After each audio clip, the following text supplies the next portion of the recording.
ಈಗ ಮೊಟ್ಟ ಮೊದಲಾಗಿ ಏನು ಹೊಸ ಮುಖ್ಯಮಂತ್ರಿಗಳಾಗಿ ಏನು ಅಧಿಕಾರ ಸ್ವೀಕಾರ ಮಾಡ್ತಿದ್ದಾರೆ ಡಿ ಕೆ ಶಿವಕುಮಾರ್ ಅವರಿಗೆ ನಾನು ಅಭಿನಂದನೆಗಳನ್ನು ಸಲ್ಲಿಸೋಕೆ ಇಚ್ಛೆಪಡ್ತೇನೆ. ಈ ಸಂದರ್ಭದಲ್ಲಿ ನಾನು ಅವ್ರಿಗೆ ಹೇಳೋದಂತಂದ್ರೆ ರಾಜ್ಯದ ಕಳೆದ 3 ವರ್ಷದಲ್ಲಿ ಏನು ಜನ ಭರವಸೆ ಇಟ್ಟು 136 ಸೀಟ್ ಕಾಂಗ್ರೆಸ್ಸಿಗೆ ಕೊಟ್ಟಿದ್ದರು, ಆ ಭರವಸೆಗೆ ಯಾವುದೇ ರೀತಿಯ ನ್ಯಾಯವನ್ನು ಕಾಂಗ್ರೆಸ್ ಸರ್ಕಾರ ಒದಗಿಸಿಕೊಟ್ಟಿಲ್ಲ. ರಾಜ್ಯದ ಅಭಿವೃದ್ಧಿ ಆಗ್ತೈತಿ, ರಾಜ್ಯದಲ್ಲಿ ಒಳ್ಳೆ ರೀತಿ ಸುಭಿಕ್ಷತೆ ಬರ್ತೈತಿ ಅಂತ ಜನ ಕಾಯ್ತಾಯಿದ್ರು.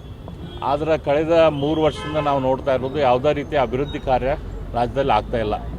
ಅಲ್ಪಸಂಖ್ಯಾತರನ್ನ ಓಲೈಸೋದು ಬಿಟ್ಟರೆ ಬೇರೆ ಯಾವುದೇ ಕೆಲಸವನ್ನು ಮಾಡ್ತಾ ಇಲ್ಲ. ಎಲ್ಲರನ್ನೂ ಸರಿಯಾಗಿ ನೋಡ್ಕೊಂಡು ಹೋಗುವಂಥ ಕೆಲಸ ಆಗ್ತಾಯಿಲ್ಲ. ಕರಪ್ಷನ್ ಅನ್ನೋದು ಮುಟ್ಟೆ ಹೋಗೈತಿ. ಹಿಂದೆಂದೂ ಕಾಣದಷ್ಟು ದೊಡ್ಡ ಪ್ರಮಾಣದ ಕರಪ್ಷನ್ನು ಈ ರಾಜ್ಯ ಸರ್ಕಾರದಲ್ಲಿ ಆಗ್ತಾಯಿದೆ.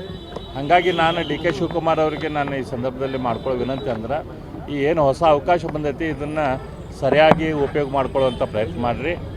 ಎಲ್ಲರನ್ನೂ ಸಮನಾಗಿ ಕಾಣುವಂಥ ಕೆಲಸ ಮಾಡಿರಿ. ಯಾಕಂದ್ರೆ ನಿಮಗೆ 136 ಸೀಟ್ ಬಂದಾವ ಅಂತಂದ್ರೆ ಕೇವಲ ಅಲ್ಪಸಂಖ್ಯಾತರು ಮಾತ್ರ ಓಟ್ ಹಾಕಿಲ್ಲ, ಎಲ್ಲರೂ ಓಟ್ ಹಾಕ್ಯಾರ.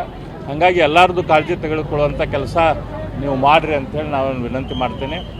ಆದರೆ ಅವ್ರಿಗೆ ಏನು ತೊಂದರೆ ಆಯಿತು ಅಂತಲೂ ಕೂಡ ನಮ್ಗೆ ಗೊತ್ತೈತಿ. ಯಾಕಂದರೆ ಸಿದ್ದರಾಮಯ್ಯನವರು ಈ ರಾಜ್ಯದ ಎಕನಾಮಿಯನ್ನು ಪೂರಾ ಹಳ್ಳ ಹಿಡಿಸಿ ಹೋಗಿದ್ದಾರೆ. ಅದರಲ್ಲಿ ಅವರು ಸುಧಾರಿಸ್ಕೊಂಡು ಡಿ ಕೆ ಶಿವಕುಮಾರ್ ಅವರು ಮಾಡೋಕ್ಕೆ ಅವರು ಭಾಳ ತಮ್ಮ ಚಾಕಚಕ್ಯತೆ ಎಲ್ಲ ಉಪಯೋಗಿಸ್ಕೋಬೇಕಾಗ್ತೈತಿ. ಅದನ್ನೆಲ್ಲ ಉಪಯೋಗಿಸ್ಕೊಂಡು ರಾಜ್ಯದ ಅಭಿವೃದ್ಧಿಗೆ ಕೆಲಸ ಮಾಡಲಿ ಅಂತ ನಾವು ವಿಶ್ ಮಾಡ್ತೀವಿ. ಲೇಟೆಸ್ಟ್ ಹಾಗೂ ಇಂಟ್ರೆಸ್ಟಿಂಗ್ ಸುದ್ದಿಗಳಿಗಾಗಿ ಬಾಸ್ ಟಿವಿ ಕನ್ನಡ ಚಾನೆಲ್ನ ಸಬ್ಸ್ಕ್ರೈಬ್ ಮಾಡಿ. ಹಾಗೆಯೇ ಬೆಲ್ ಐಕಾನ್ ಪ್ರೆಸ್ ಮಾಡಿ.